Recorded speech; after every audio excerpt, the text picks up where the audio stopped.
Shalom, shalom, bien-aimé, que la grâce de notre Seigneur, merveilleux Seigneur et Sauveur Jésus-Christ, soit ton partage. Alléluia. Soit le partage de chacun de nous. Bien-aimé, le thème sur lequel le Seigneur me met à cœur de parler, d'apporter des messages, c'est sans l'Esprit de Dieu, nous ne pouvons rien. L'importance d'être rempli du Saint-Esprit.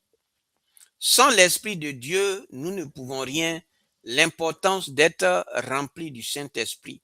On peut voir comme texte de base, Jean 15, verset 5, Acte 1 plutôt, verset 8, Éphésiens 5, verset 18.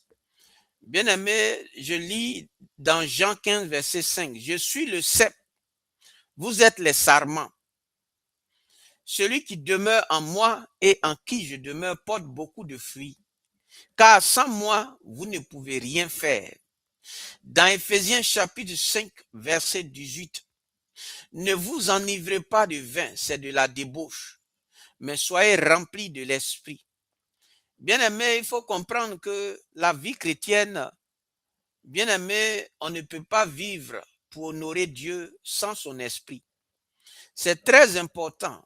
On a forcément besoin de l'esprit de Dieu pour vivre la vie chrétienne, une vie chrétienne glorieuse et victorieuse. C'est très important de comprendre ça. On ne peut rien faire sans lui, Dieu, sans son esprit. Alléluia. Le Seigneur même l'a dit, ce n'est ni par la force, ni par l'intelligence, mais c'est par mon esprit. Alléluia. Bien-aimé, il faut comprendre cela.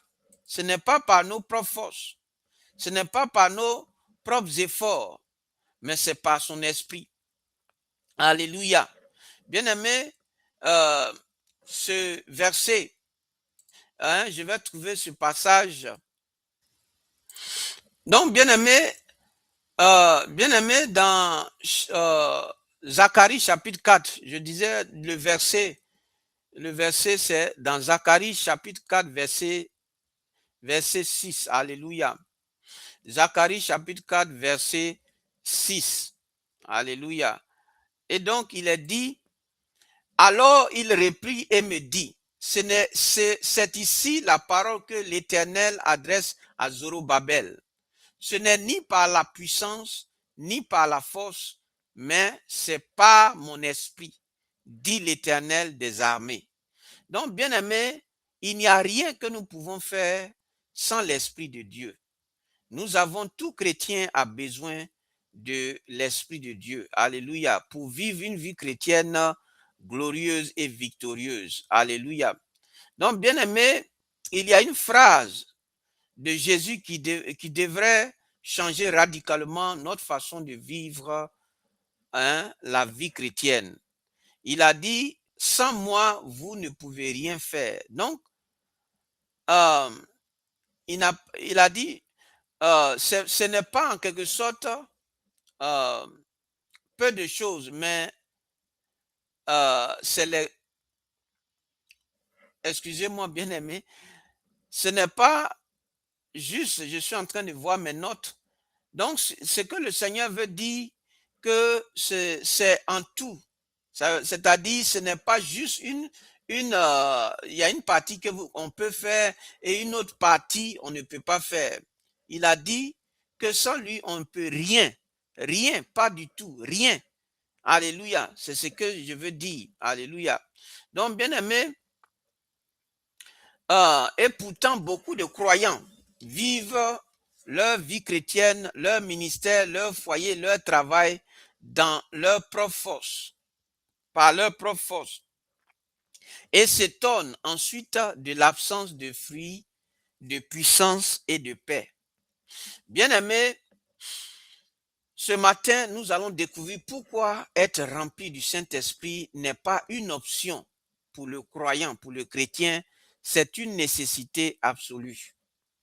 Avant la Pentecôte, les disciples avaient passé 3 ans avec Jésus en chair et en os.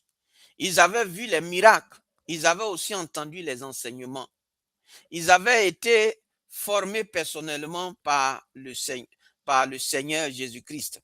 Et pourtant, Jésus, le Seigneur leur a dit, restez dans la ville, c'est-à-dire, c'est dans Luc chapitre 4, verset 49, restez dans la ville jusqu'à ce que vous soyez revêtus de la puissance d'en haut. Donc, bien aimé, attendez, ne bougez pas, ne commencez pas encore, pas même avec tout ce que vous avez reçu. Donc, le Seigneur, c'est ce qu'il dit à ses disciples, il dit à ses enfants d'attendre. Attendez, ne bougez pas, ne faites rien. Attendez que le Saint-Esprit vienne. Donc, bien aimé, sans la puissance du Saint-Esprit,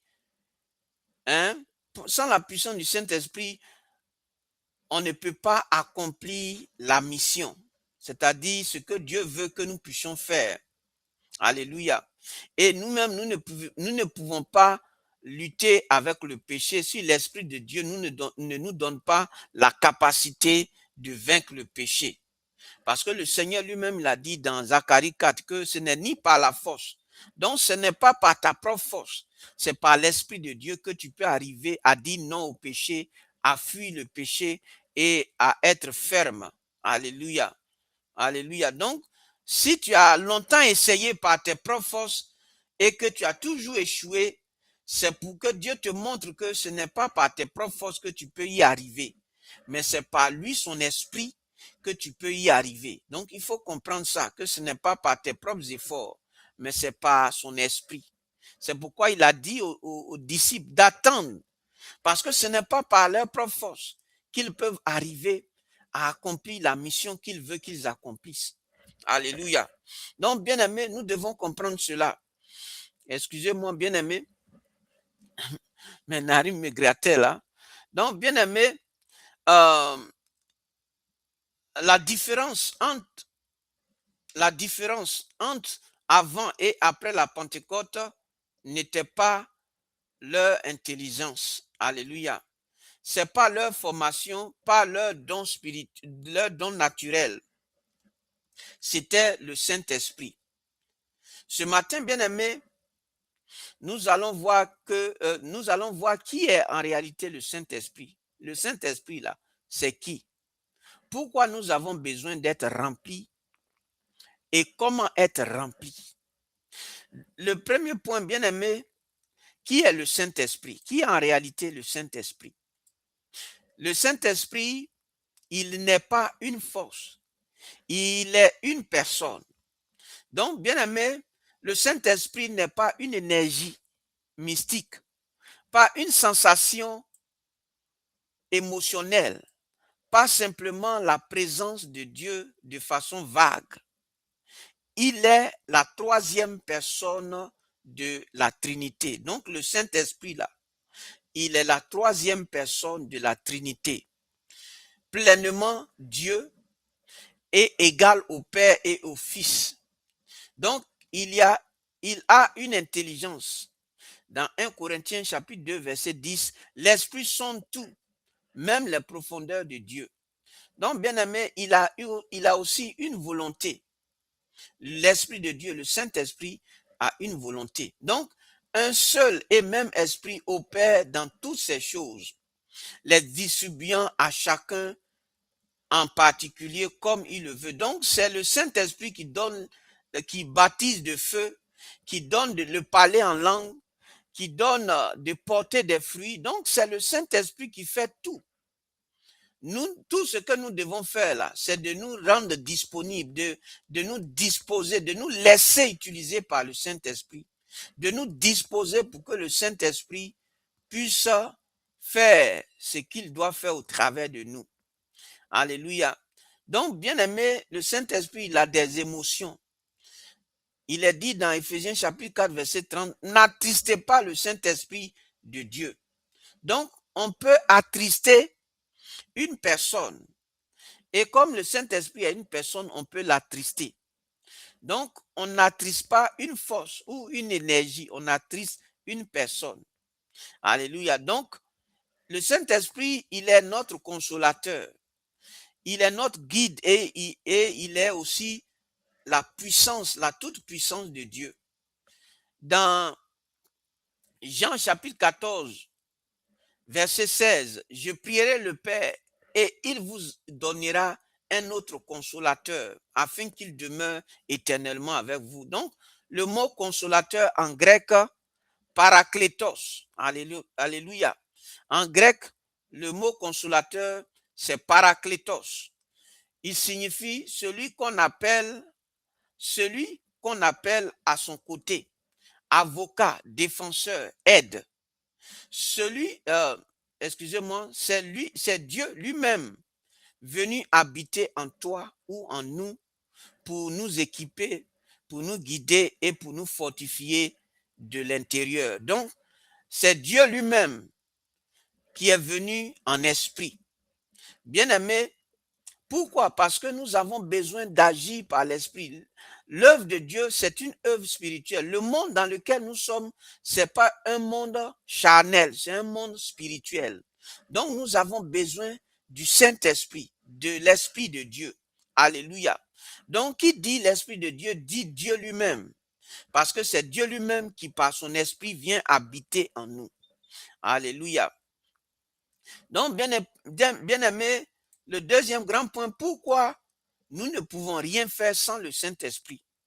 C'est parce que la chair, notre chair là, ne peut pas produire ce que l'Esprit de Dieu seul peut produire. Alléluia. Notre chair là n'est rien. On n'est rien. On ne peut rien par notre propre chair, notre propre être. On ne peut rien faire. Alléluia. C'est pourquoi, bien aimé, la chair là, ne peut rien faire. C'est pourquoi nous avons besoin du Saint-Esprit. Ce qui est né de la chair est chair et ce qui est né de l'esprit est esprit. Donc, dans Jean chapitre 3, verset 16, on peut voir. Donc, tes efforts humains ne peuvent produire que des résultats humains. Tes stratégies naturelles ne peuvent produire que des fruits naturels. Mais l'œuvre de Dieu, la transformation des âmes, la percée spirituelle, le fruit éternel, seul l'Esprit peut le produire. Alléluia. Donc, bien aimé, comme je l'ai dit dans Zacharie chapitre 4, verset 6, ce n'est ni par la puissance, ni par la force, mais c'est par mon esprit, dit l'Éternel des armées. Alléluia. Donc, bien aimé, le deuxième point, c'est parce que sans lui, nous sommes vulnérables. Sans l'Esprit de Dieu, nous sommes vulnérables. Un croyant non rempli du Saint-Esprit est comme un soldat sans armure. Il peut connaître la doctrine, il peut connaître la parole de Dieu, mais il peut avoir de bonnes intentions, mais il manque la puissance de résistance. Alléluia. C'est pourquoi, bien aimé, connaître la parole de Dieu, c'est une chose, mais pouvoir la mettre en pratique, c'est une autre chose. Et c'est le Saint-Esprit qui nous donne la capacité de mettre la parole de Dieu en pratique. Alléluia. Alléluia. Parce que c'est pas juste connaître la parole de Dieu, parce que tout le monde peut connaître la parole de Dieu. Même le diable connaît la parole de Dieu. Mais cette capacité à mettre la parole de Dieu en pratique, c'est l'Esprit de Dieu en nous qui nous donne cette capacité-là de pouvoir le faire. Alléluia. Donc, bien aimé, l'autre point, c'est parce que sans lui, sans le Saint-Esprit, nous ne pouvons pas discerner la vérité. Parce que c'est l'Esprit de Dieu qui nous donne le discernement. Alléluia. Nous avons besoin de discernement dans nos choix, dans tout ce que nous faisons. Le discernement, savoir si ça vient de Dieu ou ça ne vient pas de Dieu là. C'est l'Esprit de Dieu qui nous donne cette capacité-là.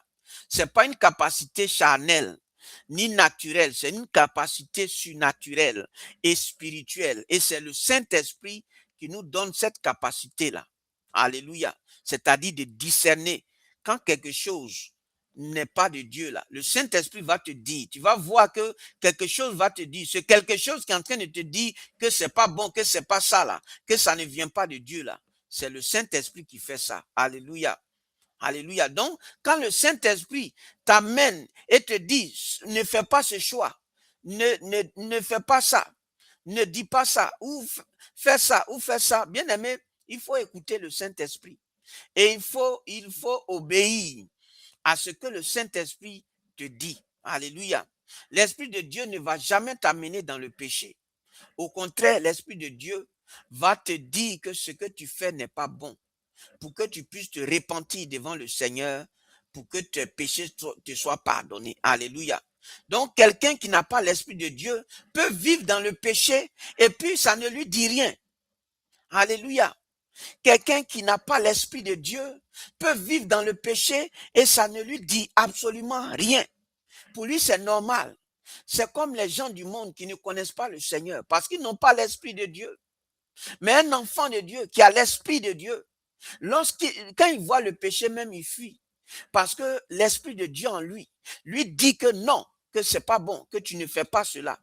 Alléluia. Donc, c'est un guide. Il est en nous et c'est lui qui nous donne cette capacité-là. Donc, bien aimé, c'est pourquoi nous avons besoin de lui.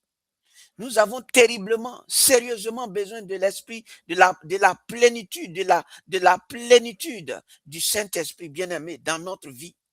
Bien aimé, c'est parce que sans lui, la prière est vide. On prie souvent, tu peux prier, mais quand l'Esprit de Dieu t'inspire, ta prière est puissante, ta prière fait des miracles, ta prière détruit les œuvres du diable, parce que c'est poussé par l'Esprit de Dieu que tu pries. Alléluia. Bien-aimé, c'est sérieux. Oui, c'est sérieux. Nous avons besoin du Saint-Esprit. L'autre point, bien-aimé, que je voudrais parler, c'est l'importance d'être rempli en permanence du Saint-Esprit. Dans Éphésiens chapitre 5 plutôt, verset 18, Éphésiens chapitre 5, verset 18 est extraordinaire dans sa formulation grecque. Alléluia. Il est dit, soyez remplis de l'esprit. En grec, c'est plerous. Plerous. C'est impératif. Alléluia. Ça veut dire que c'est impératif. Excusez-moi, c'est un impératif présent plutôt. C'est un impératif présent passif. Cela signifie, impératif, c'est un commandement, pas une suggestion. Le présent, c'est une action continue, pas ponctuelle. Le passif, c'est quelque chose qu'on reçoit, mais pas qu'on produit. Alléluia. Donc, bien aimé, ce que nous devons comprendre, c'est que la différence entre habiter et rempli. Bien aimé, tout croyant né de nouveau est habité par le Saint-Esprit. Et comme il est dit dans 1 Corinthiens chapitre 6, verset 19, votre corps est le temple du Saint-Esprit. Mais être habité et être rempli, ce n'est pas la même chose. Alléluia. Donc, bien aimé, comme exemple, un gant peut être habité. Alléluia. C'est-à-dire un gant peut être habité par une main. Mais si la main ne remplit pas complètement chaque doigt du gant, le gant reste mou et inefficace. Je prends juste pour illustrer. Un gant, c'est-à-dire gant qu'on porte, peut être habité par la main. Mais si la main ne remplit pas complètement chaque doigt du gant, bien aimé, le gant reste mou et inefficace. Alléluia. Donc, imagine-toi, si, quand tu portes gant là, il faut que le gant soit totalement, ça veut dire que tes mains soient complètement dans le gant pour que le gant puisse te servir. Alléluia. Mais s'il y a des parties où tes doigts ne sont pas encore, je veux dire que ce n'est pas dans chaque doigt du gant, tes doigts ne sont pas remplis, tu ne peux pas véritablement utiliser le gant. C'est juste une illustration. Alléluia. Donc, c'est ce que nous devons comprendre. Nous sommes le gant et le Saint-Esprit est la main. Alléluia. La question n'est pas, est-ce qu'il est en toi? La question, c'est, est-ce qu'il te remplit totalement? Alléluia. Donc, est-ce qu'il remplit chaque partie de ta vie? C'est de ça qu'il s'agit. Alléluia. Donc, pourquoi nous vivons vide? Pourquoi nous vidons? Comme un téléphone qui se charge, bien aimé, nous vidons spirituellement quand nous nous éloignons de la parole, de la prière, nous péchons sans repentance rapide, nous nous isolons de la communauté, nous vivons selon la chair plutôt que selon l'esprit. C'est pourquoi Paul dit, soyez continuellement remplis, pas une fois pour toutes. Alléluia. Donc, bien aimé, comment être rempli du Saint-Esprit? La première des choses, c'est la repentance et la pureté. Alléluia. On peut lire dans Actes chapitre 2, verset 38. Le Saint-Esprit est saint, comme on l'entend. Il ne peut pas cohabiter pleinement avec le péché délibérément entretenu. Donc, la première condition, c'est la repentance. Il faut vider ce qui obstrue, ce qui empêche. Alléluia. Donc, bien aimé, le deuxième point, c'est la demande en foi. Donc, il faut demander par la foi.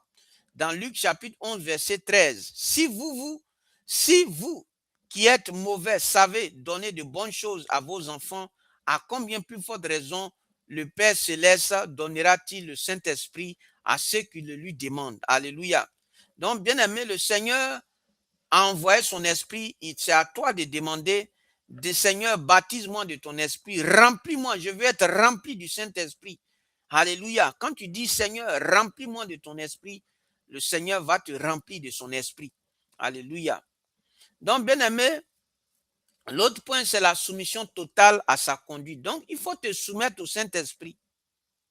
Alléluia. Dans Romains chapitre 8, verset 14, tous ceux qui sont conduits par l'Esprit de Dieu sont fils de Dieu. Alléluia. Et l'autre point, bien aimé, il faut être nourri.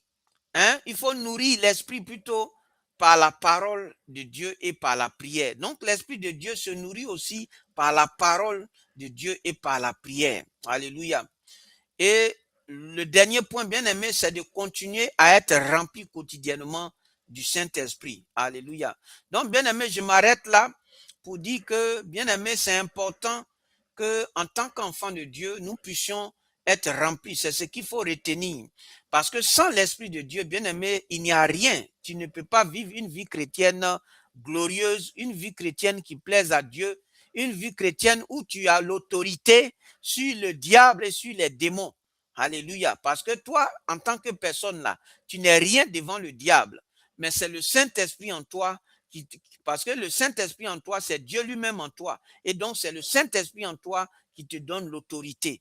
Donc, bien aimé, il faut retenir cela. Que Dieu te bénisse. Shalom.